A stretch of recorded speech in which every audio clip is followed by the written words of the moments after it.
আমার শ্বশুর আমাকে খুব পছন্দ করছেন। আচ্ছা আমার হাজবেন্ড পরে, আচ্ছা আমার শ্বশুর আমাকে দেখতে গেছিলেন, আমার হাজবেন্ড সহ। আচ্ছা, বাট আমার শ্বশুর নাকি দেখে এসে ফার্স্টেই বলছে যে আমি এখানে বিয়ে করাবো। আজকাল মেয়েরা মানে বেশিরভাগ তো বিউটি পার্লারে করতেছে, আর প্লাস হচ্ছে বুটিক ব্যবসাতে আছে।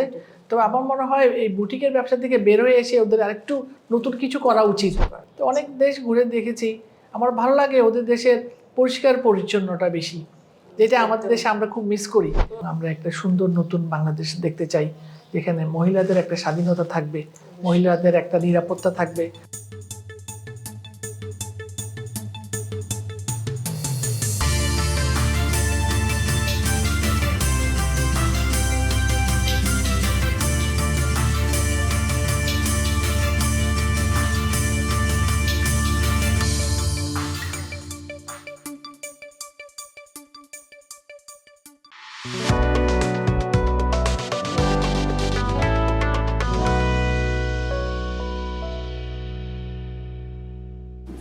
সুপ্রিয় দর্শক, নারীকণ্ঠ আয়োজিত জীবনের গল্প অনুষ্ঠান থেকে আপনাদের সবাইকে জানাচ্ছি অনেক অনেক প্রীতি ও শুভেচ্ছা।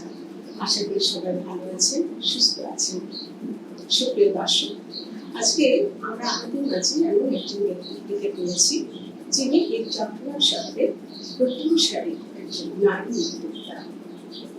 সারা বাংলাদেশে বলতে গেলে রেস্টুরেন্ট এবং বেকারি ব্যবসাতে নারী উদ্যোক্তার সংখ্যা নিতান্ত হাতে গোনা।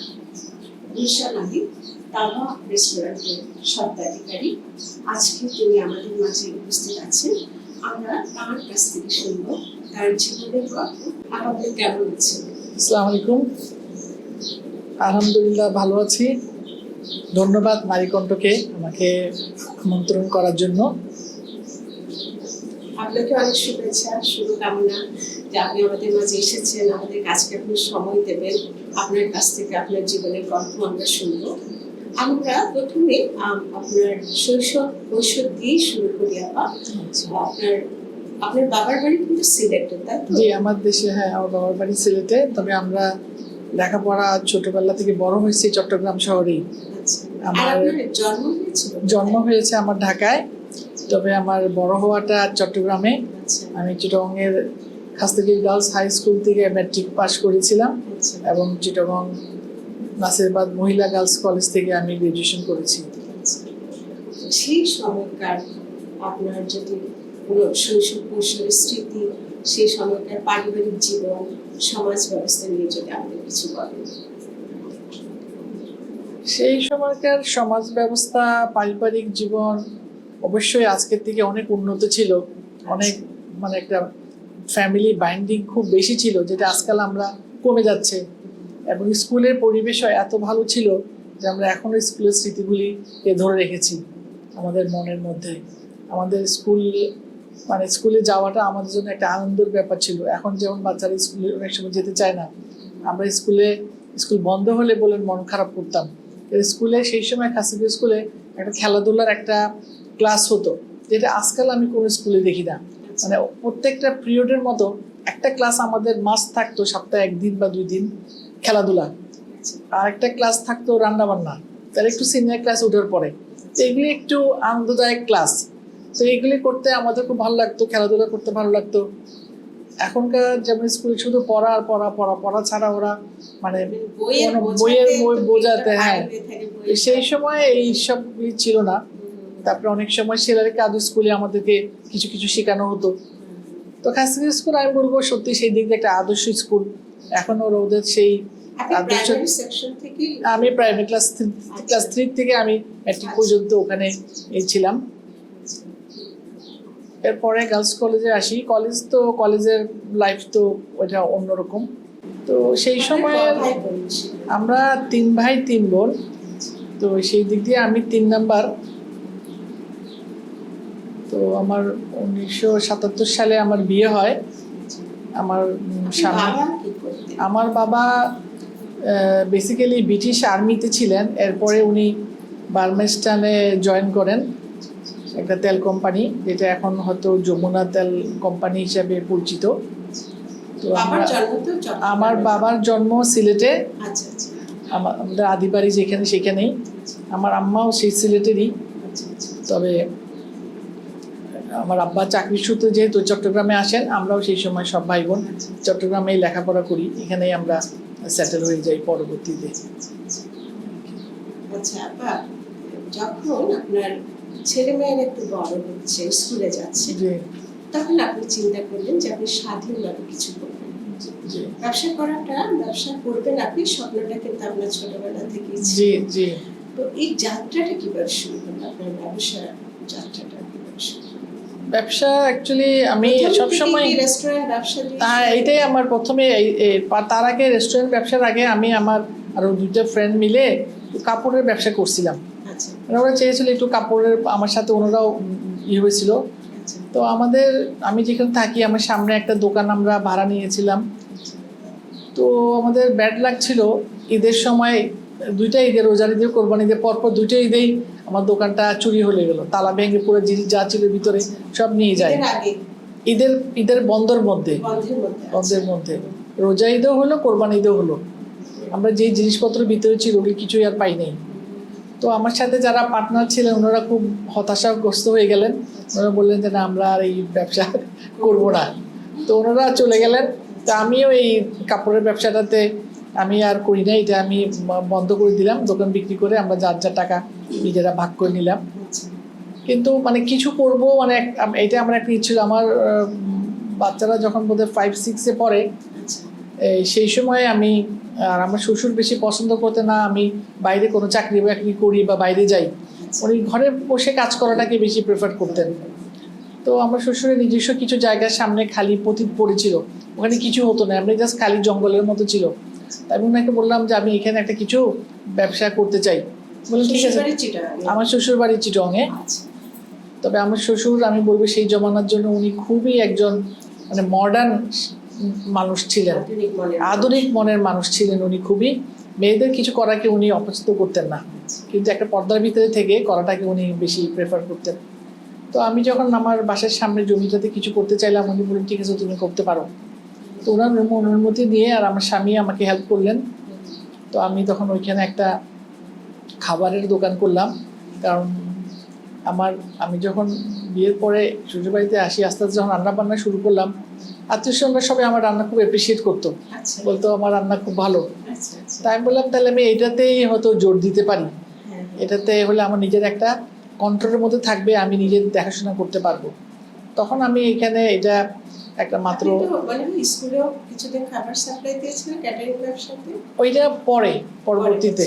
প্রথমে আমি এই তো খালি মাঠের মধ্যে এই একটা রেস্টুরেন্ট করলাম, মাত্র 35টা চেয়ার দিয়ে, 6টা টেবিল ছিল ছোট ছোট, ওইটা দিয়ে প্রথমে শুরু করি। তো কি নাম ছিল? ওইটার নাম তাওয়া কাবাব হাউস নাম ছিল। ওখানে মেইনলি তখন শুধু কাবাবটাই বিক্রি করতাম, কাবাব, নান। এটা জাকির হোসেন রোড, 4 নম্বর জাকির হোসেন রোড, যেটা এখন খুলশি নামে বেশি লোকে চিনে। ওই জমিটাতে এখন খুলশি টাউন সেন্টার হয়েছে, যেটা আগে ওই জায়গাটা, ওইটা আগে পুরোটাই খালি ছিল।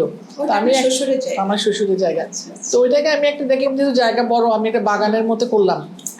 প্রপার রেস্টুরেন্ট একটা ঘরের ভিতরে সেরকম না, খালি মাঠকে চারপাশে গাছপালা দিয়ে, উপরে একটু টিন দিয়ে ছাতা করে, ছাতার নিচে করে 6টা টেবিল দিয়ে, টেবিলের সাথে 6টা করে চেয়ার দিয়ে করলাম। আর বাচ্চাদের খেলাধুলার জন্য কিছু দোলনা টোলনা তারপরে এগুলি দিলাম। তো খোলা জায়গা পাওয়াতে বাচ্চারা খুব পছন্দ করতো, ওরা এসে অনেক খেলাধুলা করতো, মাদেরকে নিয়ে আসতো। তো মোটামুটি মানে খাওয়ার কোয়ালিটিও ভালো ছিল, আর আমি নিজে একদম ডাইরেক্ট তখন দেখাশোনা করতাম। তো পরে আস্তে আস্তে দেখলাম যে বর্ষাকালে একটু অসুবিধা হচ্ছে, বৃষ্টির পানিতে মানে ছাতার মানতেছে না। তো পরে আমাকে এখানে চট্টগ্রামে মাইডাস একটা প্রতিষ্ঠান আছে, মাইক্রো ক্রেডিট কোম্পানি, এরা ওই ছোট ছোট লোন দেয়। তো আমি আমার হাজব্যান্ডের থেকে কোনো ফাইন্যান্সিয়ালি তখন আর সাপোর্ট নিতে চাই নাই। প্রথমত আমার হাজব্যান্ড ব্যবসায়ী না, আমার হাজব্যান্ড বেসিক্যালি একজন ইঞ্জিনিয়ার। তিনি তখন ব্রিটিশ আমেরিকান টবাকো কোম্পানিতে প্রোডাকশন হিসেবে কাজ করতেন, উনি ব্রিটিশ আমেরিকান টবাকোতে ছিলেন সেই সময়তে। তো আমি আমার হাজব্যান্ডের থেকে আর টাকা পয়সা নিতে চাই নাই। তখন আমি মাইডাস, ওরা আমাকে অনেক ইনসিস্ট করতেছিল, মাইডাসের যে ম্যানেজার ছিলেন উনি আমাদের পরিচিত ছিল, উনি বললো আমরা তো মেয়েদেরকে ছোটো ছোটো লোন দিই, আপনি আমাদের কিছু লোন নেন না, আপনার তো ব্যবসা ভালো চলতেছে, একটা রুম করলে আপনার বৃষ্টির সময় আর কষ্ট হবে না। আচ্ছা তখন আমি ওনার কথা শুনে ওনার কাছ থেকে 25-30 হাজার টাকা নিয়েছিলাম সেই সময়, দিয়ে একটা রুম করি যেখানে 50 জন বসতে পারে। আর ওটার মধ্যে এটা কিন্তু আপনার একটা বিশাল সাহসের ব্যাপার, কারণ স্টিল নাও এই নারী উদ্যোক্তারা কিন্তু এটা কমার্শিয়াল ব্যাংক থেকে লোন নিতে চায় না, ভয় পায়। হ্যাঁ আপনি সেই সাহসটা আর দেখিয়েছেন। দেখেছি এটা অ্যাকচুয়ালি ব্যাংক না, এটা একটা এনজিওর মতো ছিল। আর এই আরেকটা ভয় পেয়েছিল অ্যাকচুয়ালি ওই মাইদাসের যে ম্যানেজার ছিলেন তিনি ছিলেন রোটারিয়ান, আমার হাজব্যান্ড আবার রোটারি করেন, উনি আমাদের ক্লাবেরই মেম্বার, উনি আমাদেরকে ভালো করে চিনেন। আর এবং ওনারাও সবসময় আমার রেস্টুরেন্টে এখানে আসতেন, তাওয়ায় আসতেন। তুমি বললো যে আমাকে আপনি পারবেন, আপনি নেন, 3 বছর সময়ের মধ্যে আপনার টাকা ফেরত দিবেন, অনেক সময় আপনার অসুবিধা হবে না। তো আমার হাজব্যান্ড গ্যারান্টার হলেন আমার। তো তারপরে আমি ওনার কাছে ওদের থেকে টাকা নিয়েছিলাম, এরকম 40-50 হাজার টাকা, আমার ঠিক মনে নাই। ওই টাকা দিয়ে আমি এসি কিনলাম, রুম বানালাম, তারপরে ওখানে আরো 50টা টেবিল চেয়ার অ্যারেঞ্জ করলাম। তখন 10 সালের দিকে এটা আমি 92-তে শুরু করি, তো এটা হয়তো 94-95 এর দিকে হবে, জাস্ট 2-1 বছরের মধ্যেই। আচ্ছা আপা, এতক্ষণ আপনার ব্যবসায়িক জীবনের কথা শুনলাম, অনেক অভিজ্ঞতা আপনার, এবং সেখান থেকে আমরা একটা দিক নির্দেশনাও পেয়েছি। আমাদের নারী উদ্যোক্তা যারা ব্যবসা করবেন তারা একটা দিক নির্দেশনা পাবেন বলে আমি মনে করছি। এখন আপনার একান্ত ব্যক্তিগত পারিবারিক জীবনের গল্প শুনতে চাই। আপনার বিবাহিত জীবন, কখন আপনার বিয়ে হয়েছে, পড়তে বিয়ে হয়েছিল আপা? না, আমি যখন গ্রাজুয়েশন পরীক্ষা দিয়ে ফেললাম, আচ্ছা ওই গ্যাপটার মধ্যে রেজাল্ট আউট হওয়ার আগে গার্লস কলেজে পড়েছি। আচ্ছা আচ্ছা, ওই ফাঁকটার মধ্যে বিয়ে হয়েছে আমার। 1977 সালে 6 মার্চ আমার বিয়ে হয়। আর আমার মানে একটা একটু হাসির ব্যাপার যে আমার শ্বশুর আমাকে খুব পছন্দ করছেন, আমার হাজবেন্ড পরে। আমার শ্বশুর আমাকে দেখতে গেছিলেন, আমার হাজবেন্ড সহ, বাট আমার শ্বশুর নাকি দেখে সেই ফার্স্টেই বলছে যে আমি এখানে বিয়ে করাবো। তো আমার হাজবেন্ড একটু চিন্তা করতেছিলেন, কিন্তু আমার শ্বশুর অ্যাকচুয়ালি আমার হাজবেন্ড সেন্ট প্লাসিডে ছিলেন ছোটবেলায়, এরপর উনি চিটাগং ফৌজদারহাট ক্যাডেট কলেজ, ওখান থেকে উনি পাশ করে ঢাকা বুয়েটে ভর্তি ছিলেন। তো 2 বছর বুয়েটে ছিলেন, 2 বছর পরে উনি একটা স্কলারশিপে পাকিস্তানের পেশোয়ার ইউনিভার্সিটির থেকে ইলেকট্রিক্যাল ইঞ্জিনিয়ারিং পাশ করেছিলেন। পরে এসে উনি ব্রিটিশ আমেরিকান টবাকো কোম্পানিতে জয়েন করেন। আমার যখন বিয়ে হয় তখন উনি ওখানে ছিলেন। তো আমার একটা ছেলে একটা মেয়ে, আমার মেয়েটা বড়, আমার ছেলে ছোট, 1 বছর 2 মাসের ছোট বড়, ওরা পিঠাপিঠি। আমার মেয়েটা লিটল জিসু স্কুলে পড়তো, চিটাগংয়ের লিটল জিসু আছে ইংলিশ স্কুল, ভাই বোন 2 জন ওখানেই পড়াশোনা করেছে। তারপরে মেয়ে কিছুদিন 2 বছরের জন্য আমেরিকায় গেল, স্কুলে ছিল সে ক্যালিফোর্নিয়াতে করোনা হাই স্কুলে ছিল। তো পরে না, আমরা বাংলাদেশে ছিলাম, ওর চাচার কাছে সে বেড়াতে যেয়ে ও চাচা ওকে ওখানে স্কুলে ভর্তি করে দিছিল। তো মোটামুটি অ্যাডজাস্ট করতেছিল, ভালোই করতেছিল স্কুলে। তো 2 বছর পরে আমি এনে আবার এখানে প্রাইভেটে ও লেভেল দেওয়ালাম। ও লেভেল দিয়ে ঢাকা নর্থ সাউথে ভর্তি হয়েছিল। তো ওখানে 2 সেমিস্টার পরে ও একটা স্কলারশিপ, এ লেভেলটা আর করে নাই। হ্যাঁ, সরাসরি ও লেভেল দিয়ে সে অ্যাডমিশন টেস্ট দেয়, অ্যাডমিশন টেস্টে তার রেজাল্ট খুব ভালো ছিল, ওরা তাকে সাথে সাথে অ্যাডমিশন করা নিল। এবং এরপরে ওকে ওরা 2 সেমিস্টার মাথায় আমেরিকা থেকে যখন স্কলারশিপ আসছে তখন ওরা বলছিল মিনিমাম একটা মেয়ে হলে দিতে। তো ওরা কোনো মেয়ে পাচ্ছিল না, ওর 4টা স্কলারশিপ আসছিল, 3টা ছেলে ছিল, আমার মেয়ে একটা মাত্র মেয়ে ছিল। তো ও ওই স্কলারশিপে সে আমেরিকায় Pennsylvania university, Indiana university Pennsylvania, ওখানে চলে যায় সে। ওখান থেকে পরে 1 সেমিস্টার পরে না 2 সেমিস্টার পরে সে ফ্লোরিডা স্টেট ইউনিভার্সিটি ট্যালাহাসি ওখানে যায়। ওখান থেকে সে মার্কেটিং আর ইকোনমিক্সে বোধহয় সে গ্রাজুয়েশন করে। আর পরে ইন্টারন্যাশনাল রিলেশনশিপে সে এমএস করে এক ইউনিভার্সিটির থেকে। তো পরে দেশে এসে সে ঢাকায় ওয়ার্ল্ড ব্যাংকের একটা ব্যাংকের সাথে জয়েন করে, ওখানে সে কিছুদিন কাজ করে। এরপরে তো বিয়ে দিয়ে দিলাম, বিয়ে দিয়ে সে লন্ডন চলে গেল। লন্ডনে যে সে প্রথমে HSBC ব্যাংকে 1 বছর কাজ করে, ওখান থেকে পরে সে ফ্রান্সের ব্যাংক BNP পারিবা, ওই ব্যাংকে সে 9 বছর কাজ করে। পরবর্তীতে সে আমাকেই সে ফলো করে সে একটা রেস্টুরেন্ট করে, vegan restaurant, Carmel by the green, ও রেস্টুরেন্টের নাম ছিল কারমাল বাই দ্য গ্রিন, একটা ভেগানদের রেস্টুরেন্ট ছিল। ও খুব হেলদি, নিজে খুব হেলদি পছন্দ করে, আর সেই সব হেলদি মানে মানে খাওয়াইতেও পছন্দ করে। তো তার রেস্টুরেন্টটা হেলদি লোকদের জন্য ছিল, ভেগান রেস্টুরেন্ট ছিল। করোনার সময় যেহেতু পুরা ইউকের অবস্থাই খারাপ ছিল, গভর্নমেন্টে বাই ফোর্স সব রেস্টুরেন্ট বন্ধ করে দিতে বলে, তো সেই সময় সে বন্ধ করে দেয়। আর ছেলেও লিটল জেস স্কুলে পড়াশোনা করেছে, এখান থেকে ও লেভেল করে তারপরে সে লন্ডন পাঠিয়েছিলাম ওকে, আমার ভাই ছিল ছোট ভাইয়ের কাছে, সে এ লেভেল করছে লন্ডন থেকে করে, আবার সে ওই ঢাকায় এসে আবার নর্থ সাউথে জয়েন করলো। নর্থ সাউথ থেকে সেও একটা স্কলারশিপে ওই ইন্ডিয়ান ইউনিভার্সিটিতে সে যায়, তো ওখান থেকে সে অ্যাকাউন্টিং আর মার্কেটিংয়ে গ্র্যাজুয়েশন করে আবার তাকে পরে অস্ট্রেলিয়ায় পাঠিয়েছিলাম ওই ইউনিভার্সিটি অফ সিডনিতে মাস্টার্সের জন্য। তো সেখানে সে অ্যাকাউন্টিংয়ের উপরে ওই একটা ডিপ্লোমা কোর্স আগে করে ফেলছিল, বাট পুরা মাস্টার্সে কমপ্লিট করতে পারে নাই, কারণ আমরা তখন খুশি মাঠটা আমি আমার হাজবেন্ড মিলে শুরু করেছিলাম। চিটংয়ের অর্থাৎ আগে তাওয়া হয়ে গেল আপনার হাত ধরে। হ্যাঁ, আমার ধরে। এরপরে খুলশি মাঠ মানে আমরা যেহেতু সবসময় বিদেশ যেতাম, সুপার মার্কেট দেখে খুব ভালো লাগতো, যেখানে মহিলারা পর্দার মধ্যে থেকে স্বাধীনভাবে মানে নিজের বাজারটা নিজে করতে পারবে, এই কনসেপ্টটা আমাদের সবসময় ছিল। তো ওইটা চিন্তা করে আমার হাজবেন্ড আমার সাথে ডিসকাস করলো, আমি বললাম ঠিক আছে তাহলে আমরা এটা করতে পারি। আমাদের নিজেদের একটা জায়গা ছিল মানে বিল্ডিং এর নিচের তলায়, আমরা তখন ওইটা শুরু করলাম। ওটা মনে হয় প্রথম এত বড় সুপার মল চিটগাঁয়ে এটা সবচেয়ে বড়, হ্যাঁ অন্য হয়েছে, জি। তো এটা প্রথম করেছিলাম। তো আমি আমার হাজবেন্ড মিলে 2 বছর এরা অনেক স্ট্রাগল করেছি, যেহেতু এটা একটু কম্পিউটার বেসড ছিল সবকিছু। তো আমার তো পড়াশোনা আগের, আমার কম্পিউটারে তেমন বেশি নলেজ ছিল না, আমার হাজবেন্ডের এত বেশি নলেজ ছিল না। পরে আমরা ছেলেকে নিয়ে আসছি ডেকে, এখন তুমি এসে এটা দেখাশোনা করো। তো আমার ছেলে এর মধ্যে সে অস্ট্রেলিয়ার থেকে এসে সে মাঝখানে ঢাকায় সে আমেরিকান এমবেসির একটা ওদের একটা উইং আছে আপনার AAA বলে এটাকে। এখানে সব আমেরিকান যারা স্টুডেন্ট বা আমেরিকান যাদের ডিগ্রি আছে ওরা ওই ইতে কাজ করে, ওদের ওইখানে ওরা মানে চাকরির জন্য নেয়।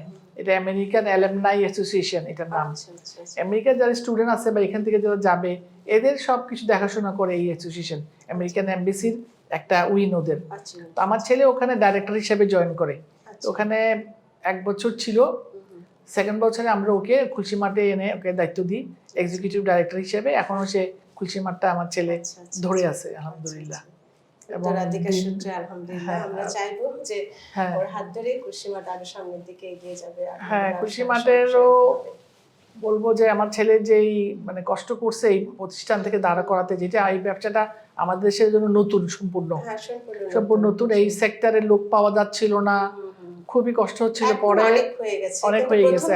প্রথমটা আমাদের হ্যাঁ আমরা প্রথম চিটংয়ে শুরু করি। তো আমরা সেই সময় হোল্যান্ডের থেকে হোল্যান্ডের একটা এনজিও আছে যারা কিছু রিটায়ার্ড লোকদেরকে বিভিন্ন দেশে পাঠায়। তো আমরা ওখানে অ্যাপ্লাই করে ওখান থেকে একটা হোল্যান্ডের থেকে একজন এক্সপার্ট আনছিলাম, খুশি মাঠের মানে সুপার মার্কেটের এক্সপার্ট। উনি এসে প্রায় 6-7 মাস আমাদের সাথে ছিলেন, আমাদের সব লোকদেরকে ট্রেনিং দিয়েছেন। ফার্স্ট অবস্থা কিভাবে চালু করব, ওনার একটি ট্রেনিংয়ে আমাদের সুপার মার্কেটে আমরা চালু করেছিলাম। তো আমার ছেলে এখন ওইটাকে ধরে আছে আলহামদুলিল্লাহ, এবং মানুষের একটা ভালো একটা মানে এটাকে সে বেশ অনেক দূরে আগায় নিয়ে গেছে। তো এইটার সাথে সাথে আমি দেখলাম যে আমাদের একটা বেকারি খুব দরকার, কেন আমাদের এই সুপার মার্কেটের মানুষের সবাই রুটি বিস্কিট দরকার, সবাই এক জায়গায় বাজার করতে আসলে আবার আরেক জায়গায় যেতে চায় না, এটাই তো এক ছাদের নিচে যদি সবকিছু পাওয়া যায়। তো আমরা প্রথম অবস্থা আরেকজনের থেকে এই বেকারি আইটেমগুলো এনে আমরা বিক্রি করতাম। তো পরে আমি আবার এই একটা বেকারি শুরু করি, আমি প্রথম শুরু করে দিলাম, করে আমার ছেলেকে বললাম আমি শুরু করে দিছি, এখন তোমরা এটাকে চাইলে আরো বড় করতে পারো। তো আলহামদুলিল্লাহ এখন আমাদের চট্টগ্রাম প্রায় 15-16টা আউটলেট আছে কে বেকারি নামের। আমাদের খুশি মাঠের একটা খুশি মাঠের জন্যই আমরা অ্যাকচুয়ালি খুশি মাঠের কাস্টমারদের জন্য এটা প্রথমে করা হয়েছিল। পরে দেখি যে অন্যান্য জায়গার লোকেরাও একটা ডিমান্ড আছে, তখন আমরা আস্তে আস্তে বিভিন্ন জায়গায় দোকান নিয়ে এখন প্রায় 15-16টা আউটলেট আছে চট্টগ্রাম শহরে। তো আলহামদুলিল্লাহ আমাদের কাস্টমারদের একটা ভালো স্যাটিসফ্যাকশন আছে এটার উপরে। আপনাদের কি এটা আরো চট্টগ্রামের বাইরে নিয়ে যাওয়ার কোনো ইচ্ছা আপনাদের আমাদের আছে? একটা এক্সপোর্ট করার একটা ইচ্ছা আছে এখন, তো আমরা এটা নিয়ে একটু কাজ করতেছি। তো আমরা চাই যে আমাদের কোয়ালিটি এক্সপোর্টের জন্য মোটামুটি এখন ঠিক আমাদের এমনি আইএসও সার্টিফিকেট আছে যেটা এক্সপোর্টের জন্য লাগে। আচ্ছা আচ্ছা এই সার্টিফিকেটও আমাদের কাছে আছে, সবই আমাদের রেডি আছে, শুধু আমরা একটু সময়ের অভাবে সবগুলিকে গুছাইয়া আনতে পারতেছি না। যে পরবর্তী নেক্সট আমাদের আমরা আশা করছি যে ইনশাল্লাহ আমরা নেক্সট আমাদের টার্গেট হচ্ছে যে এক্সপোর্টের ব্যাপারে আমরা কাজ করব আমাদের বেকারিটাকে নিয়ে। আপনি তো অনেক সংগঠনের সাথেও আছে দেখছি, যে সেখানে আপনি কাজ করছেন, আপনি জি। কি কোন কোন সংগঠনের সাথে আছেন?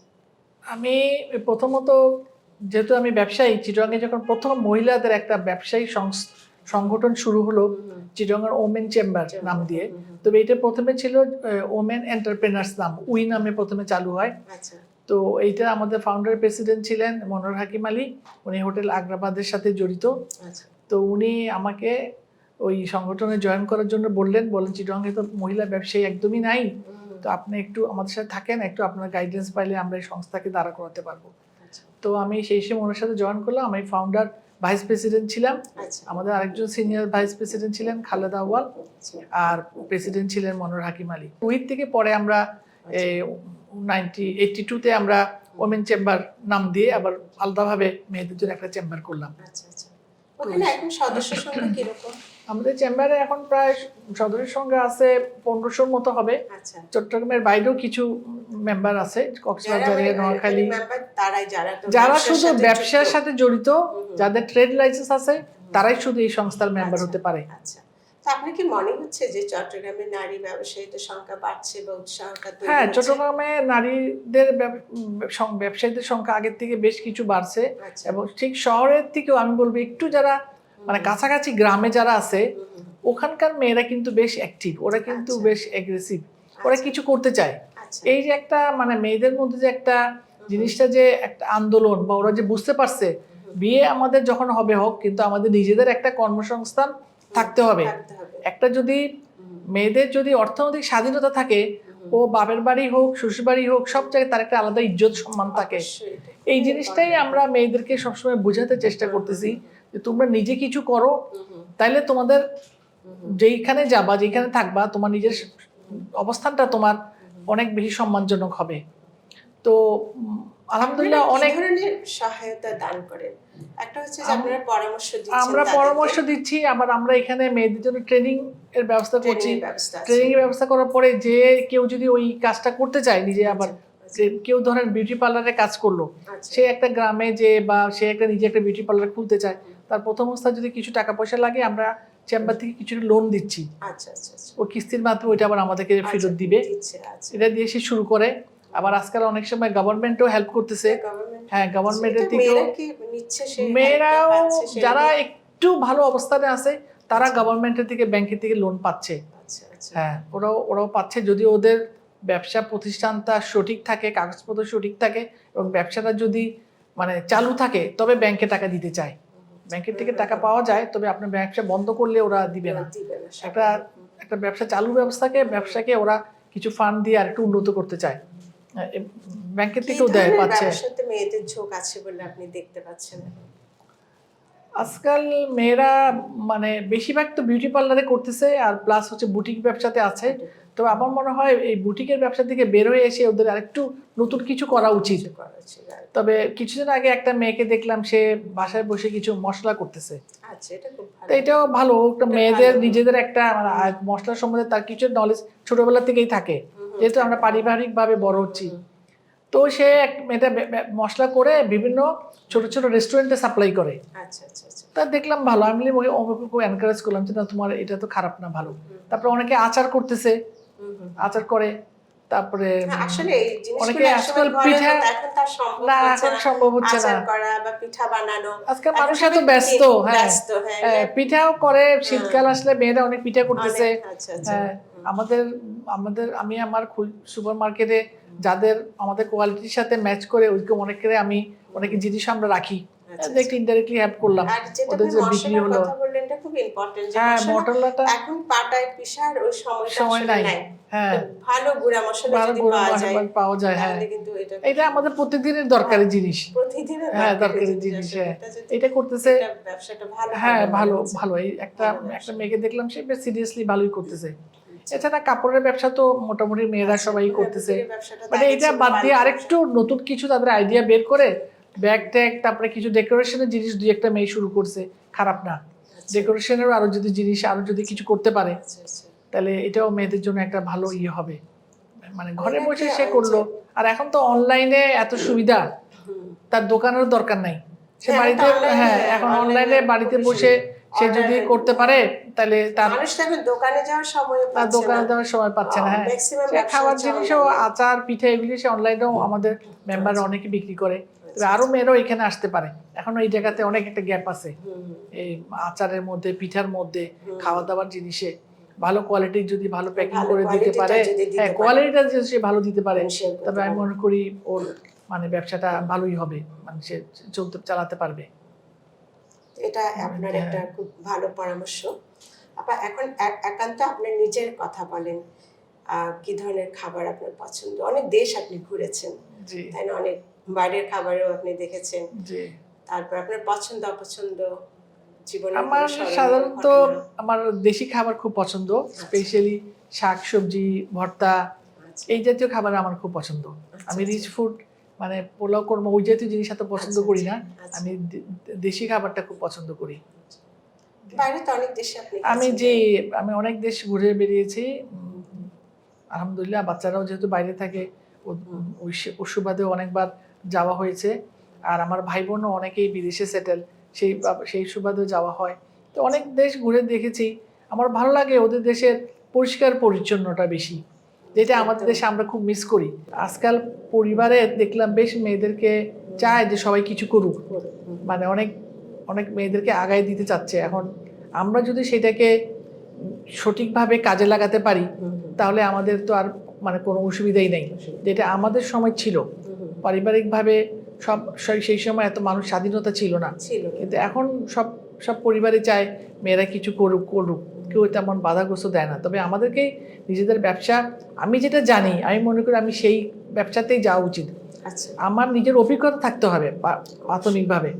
আমি যেই জিনিসটা ভালো জানবো আমি সেই ব্যবসাটাই করব। আরেকজনে করতেছে ওটাকে ফলো করার আমার কোনো দরকার নেই।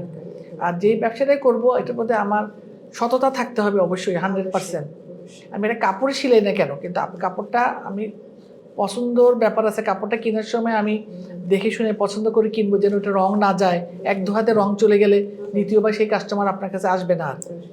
খাবার জিনিসও সেরকম, আপনি যদি 2 নম্বর জিনিস ব্যবহার করেন, মশলা বলেন, তেল বলেন, একটা মানুষের যদি খেয়ে শরীর খারাপ হয়ে যায়, সে আবার আপনার দোকানে আসবে না। তো এই জিনিসগুলি আমাদেরকে খুব বেশি চিন্তা করতে হবে। আমি আমার ব্যবসা যেটাই করি, আমার সততা থাকতে হবে। আমার কাস্টমারকে আমি যা দিব 100% যেন সঠিক জিনিসটা দিই, আমি যেন ওদেরকে না ঠগাই। আমি যদি সঠিক জিনিসটা দিই, আজকেও কালকে হোক, আমার এই সুনামটা ব্যবসার অবশ্যই ছড়াবে এবং আমার ব্যবসাটা উন্নতি হবে। সেই কাস্টমার, হ্যাঁ, রাতারাতি লাভের কথা চিন্তা না করে। আর খাওয়ার ব্যবসা যারা করবে তারা খুবই পরিষ্কার পরিচ্ছন্নভাবে, সুন্দরভাবে করবে। আর কাপড়ের ব্যবসা যারা করবে তারা কাপড়ের কোয়ালিটি, কাপড়ের জিনিস সব কিছু মানসম্মত জিনিস দিয়ে যেন সেই জিনিসটা তৈরি করে, তাহলে কাস্টমার কোনো সময় তার থেকে ফিরে যাবে না। এটাই আমার নেক্সট জেনারেশনের কাছে একটা আমার আবেদন থাকবে। আর এখন বর্তমানে ইন্টারনেট হওয়াতে এত জিনিস আমরা ঘরে বসেই সব কিছু দেখতে পারতেছি। বর্তমানে কি ফ্যাশন চলতেছে, কি ট্রেন্ড চলতেছে, খাওয়াও যদি সবাই যেটাই করছে সেম জিনিস না করে ইন্টারনেট দেখে আমি একটু নতুনত্ব কিছু করি, দেশ বিদেশের সব সব দেখা যাচ্ছে। হ্যাঁ, নতুনত্ব যদি কেউ করে আমার মনে হয় সেটা ভালো হবে। সেই দিকেই মানে তারও ভালো একটা ব্যবসা থাকবে, সুযোগ থাকবে। যেহেতু এটা প্রযুক্তির যুগ, জি, হ্যাঁ, সেটাই। কিন্তু অনেক সুযোগ হয়েছে এখন। জি, হ্যাঁ, বিক্রি করারও এখন অনেক। আগে একটা অসুবিধা ছিল, মেয়েরা জিনিস বানায় বসে থাকতো, বেচতে পারতো না। এখন ইন্টারনেট হওয়াতে ঘরে বসে বেচতে পারতেছে। তার দোকান বা কর্মচারী কিছুই লাগবে না। সে যদি তার জিনিসের কোয়ালিটিটা যদি সুন্দর করতে পারে, ফ্যাশনেবল করতে পারে, বা খাবার জিনিসটা যদি কোয়ালিটি ফুল, হাইজেনিক এবং মজাদার করে, তাহলে তার ঘরে বসে তার জিনিস বিক্রি হয়ে যাবে। এইটাই। জীবনের একটা লম্বা একটা সময় আসলে আপনি পার হয়ে জি। করে আসছেন, অনেক অভিজ্ঞতা সঞ্চিত হয়েছে আপনার, সেটা পারিবারিক জীবন বলেন জি। বা ব্যবসার জগতে বলেন। এত আপনার এখন পেছনের দিকে তাকালে কিরকম মনে হয় যে কিরকম এখন অ্যাকচুয়ালি আমি কি যখন করেছেন ব্যবসাটা এবং- শুরু করেছিলাম তখন কিন্তু আমি এত গভীরভাবে কোনো কিছু চিন্তা করে করি নাই। আচ্ছা। এটাই আমার মাথায় ছিল যে আমার একটা নিজের ইনকাম থাকা দরকার এবং আমার একটা নিজের আইডেন্টিটি থাকা দরকার। আমার শ্বশুরবাড়ির ফ্যামিলি আলহামদুলিল্লাহ আল্লাহর রহমতে ওরা অনেক পয়সাওয়ালা লোক, অনেক রিচ লোক, অনেক নাম করা মানুষ, বংশের দিক দিয়ে, পয়সার দিক দিয়ে, সব দিকে, লেখাপড়ার দিক দিয়ে ওরা অনেক বেশি ইয়ে। তো আমার সেই জন্য হয়তো সেই দিকটা আমি কোনো বাধা পাই নাই, আমি কিছু না করলেও হতো। কিন্তু আমি নিজে একটা করাতে আমি নিজে চিন্তা করছি না, আমি একটা আমার নিজের একটা আলাদা পরিচয় থাকা দরকার। আমার একটা যেন আমি বলতে পারি যে আমি অমুক। তো আলহামদুলিল্লাহ আমি বলবো এখন আমার এত ভালো লাগে যে আমার বিশেষ করে আমার ছেলেমেয়েরা এত অ্যাপ্রিসিয়েট করে এবং ওরা খুব প্রাউড ফিল করে এবং ওরা বলে আম্মা আমার অন্যান্য বন্ধুদের মারা কিন্তু কিছু করে না এবং সবাই জানে যে আপনি এটা করতেছেন, আপনাকে মা হিসেবে পরিচয় দিতে আমাদের খুব ভালো লাগে। তো এই যে একটা পাওয়া, এইটা আমি মনে করি একটা মার জন্য অনেক বেশি কিছু। টাকা পয়সা তো সাময়িক, টাকা পয়সা সাময়িক জিনিস, কিন্তু সম্মান এবং ইজ্জত, পরিচয় এবং পরিবারের কাছ থেকে সম্মান পাওয়া, এটা একটা অনেক বড় একটা জিনিস। তো এইটাই আমি বলবো আমার সারা জীবনের যে অভিজ্ঞতা আমি যেটা অর্জন করেছি, এই অর্জনটা আমার কাছে অনেক বেশি। যার যার জায়গা থেকে সে যদি সৎভাবে তার কর্তব্যটা পালন করে তবেই দেশটা আগাবে। একজনের করলে আরেকজনের না করলে এটা কিন্তু একটা একটার সাথে জড়িত, রিলেটেড। তো সবাইকে আমাদের যদি আমরা নিজের জায়গা থেকে যদি আমরা সৎভাবে দেশের জন্য কিছু করি তবেই আমাদের দেশটাকে আমরা একটা ভালো জায়গায় নিয়ে যেতে পারবো। তো আশা করব আমরা সবাই আমাদের নিজের জায়গা থেকে নিজের দায়িত্ব আমরা পালন করব এবং আমরা একটা সুন্দর নতুন বাংলাদেশ দেখতে চাই, যেখানে মহিলাদের একটা স্বাধীনতা থাকবে, মহিলাদের একটা নিরাপত্তা থাকবে, রাস্তাঘাটে সব জায়গায় যেন আমরা নিজেদের মতো যেন চলাফেরা করতে পারি। আপা, আপনি নারী কণ্ঠের স্টুডিওতে এসেছেন, আমাদের সময় দিয়েছেন, তার জন্য আবারও অনেক অনেক কৃতজ্ঞতা আপনার কাছে। আপনি ভালো থাকবেন, সুস্থ থাকবেন, আপনার দীর্ঘ আয়ু আমরা কামনা করছি। আপনার কাজ, আপনার মেধা, আপনার শ্রম শুধু আপনার ব্যবসাকে নয়, গোটা বাংলাদেশের ব্যবসা জগৎকে সমৃদ্ধ করবে। আপনি সমাজের জন্য আরো কাজ করবেন, মানুষের কল্যাণের জন্য কাজ করবেন। এই সমস্ত শুভ কামনা আপনার প্রতি। ধন্যবাদ, নারী কণ্ঠেকেও ধন্যবাদ আমাকে এখানে আমন্ত্রণ করার জন্য। আর নারীদের জন্য আমি একটা কথা যেটা বলতে চাই, আমরা সবাই পড়াশোনা শেষ করে চাকরির পিছনে না দৌড়ে আমরা যদি নিজেরা কিছু ব্যবসা করি, সেটাতে আমাদের স্বাধীনতাও থাকবে, আমাদের পয়সাও ইনকামও হবে, আর আমাদের বাইরেও এত যাওয়া আসার যে একটা কষ্ট রাস্তাঘাটে, সেইটার থেকেও আমরা বেঁচে যাব। আর তবে ব্যবসাটাতে আমি যদি সৎভাবে করি, সৎ উদ্দেশ্য নিয়ে করি, মানুষ কিছু সেবা, শুধু ব্যবসা না, ব্যবসার সাথে যদি কিছু আমার সেবার মানসিকতা থাকে তবে আমার ব্যবসাটাতে আমি উন্নতি করতে পারবো। অনেক আরেকজনকে আমি কর্মসংস্থান করতে পারছি, আরেকজনকে একটা সাহায্য করতে পারছি। সুপ্রিয় দর্শক, আজকে এই পর্যন্তই। আবার দেখা হবে অন্য কোনো অনুষ্ঠানে, নারী কণ্ঠের এই স্টুডিওতে, অন্য কোনো আলোকিত ব্যক্তিত্বের মুখোমুখি। সে পর্যন্ত আপনারা সবাই ভালো থাকবেন, সুস্থ থাকবেন। ধন্যবাদ সবাইকে।